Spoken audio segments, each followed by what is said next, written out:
It was a bright and sunny morning in the small town of Ogudu. Birds were singing. The sky was blue.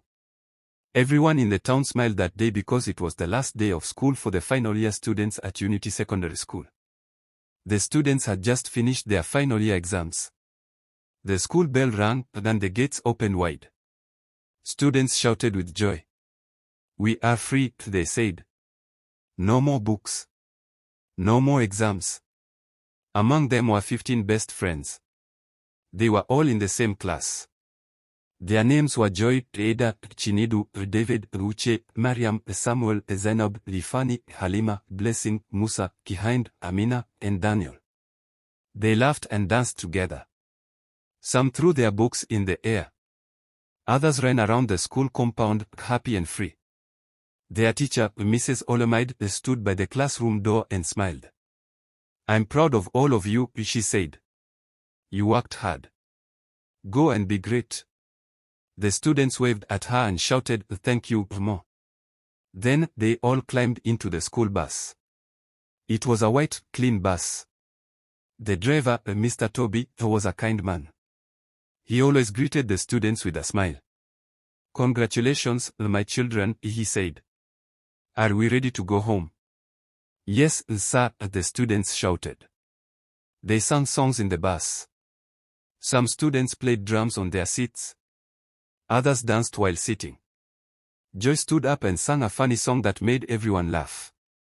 Uche clapped loudly and added a funny dance. "Final year is over." David shouted. "We made it."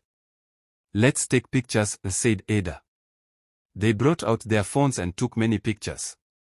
They posted them on social media. "Final year things," one caption said. "We are done with school forever," said another. Mr. Toby smiled as he drove. The road was long and there were many trees and bushes on both sides. The sun was hot, then some students started to feel sleepy. Then something happened. There was a loud sound, bang. The bus shook. The students screamed. "What was that?" shouted Mariam. Mr. Toby's face changed. "I think the tire burst," he shouted. The bus began to swerve left and right.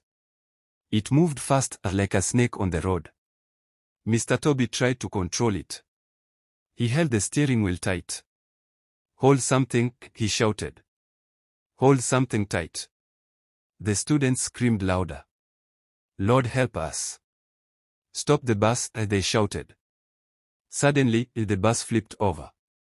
It turned on its side. Then it rolled again. Glass broke. Bags flew in the air. Shoes scattered. The bus rolled 3 times before stopping by a small tree. Then, silence. Only the sound of birds and wind was heard. Inside the bus, everything was upside down. Some students were lying on the floor. Some were crying. Others were not moving. Joy opened her eyes slowly. Her head was bleeding. Her arm was trapped under a seat. "Ada," she whispered. "Ada, are you there?" "I'm here," Ada said weakly. "I can't move my leg." "David?" "Uche?" Joy called. David coughed. "I'm fine. I think." "I'm not." Uche cried. "My hand, it's broken." Outside the bus, smoke came from the engine. The tire was far away in the bush. The ground was full of glass, books, and blood. In the distance, the policeman saw the accident and ran to the road. He shouted, "Help!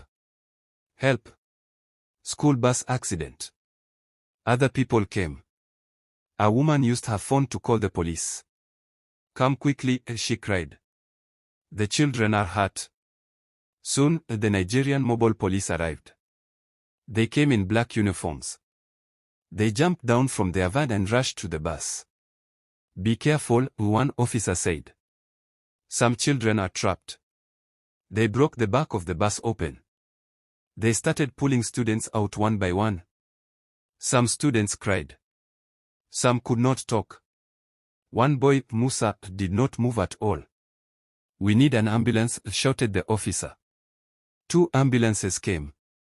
Nurses and doctors jumped out. They started treating the students. Joy was carried out on a stretcher. She was crying. Please, where is Ada? Where is Uche? Ada was also on a stretcher. Her leg was broken. I'm here, she whispered. We're alive.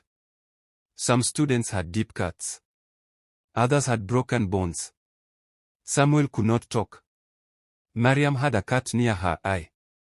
Kihain had glass stuck in her back. The officers worked fast. Keep the children calm, one of them said. Let's take them to the hospital.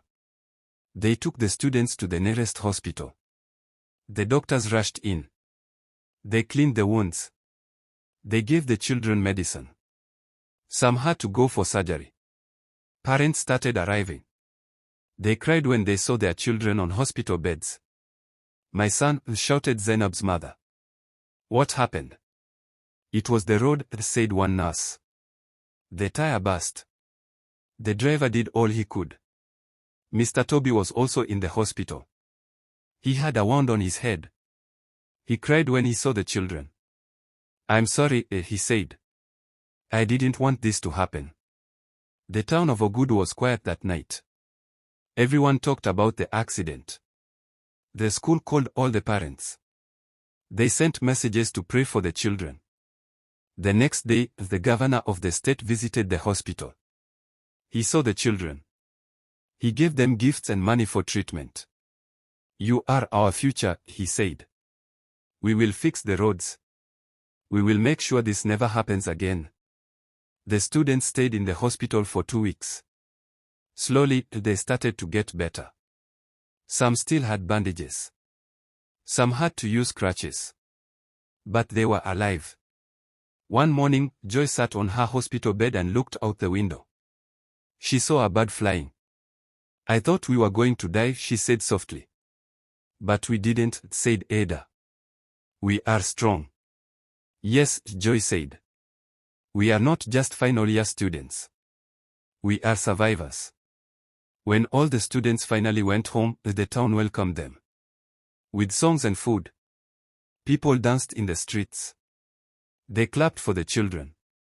You are heroes, they shouted. You came back alive. The school made a big sign, welcome back, survivors. The students held hands and looked at the sign. We will never forget this, said David. Never, said Halima. And from that day, the students of Unity Secondary School became known as the Strong 15. They went on to become doctors, teachers, lawyers, and leaders. But they always remembered one thing. That day their lives almost ended, and the power of God we survived. Please don't forget to subscribe to my YouTube channel.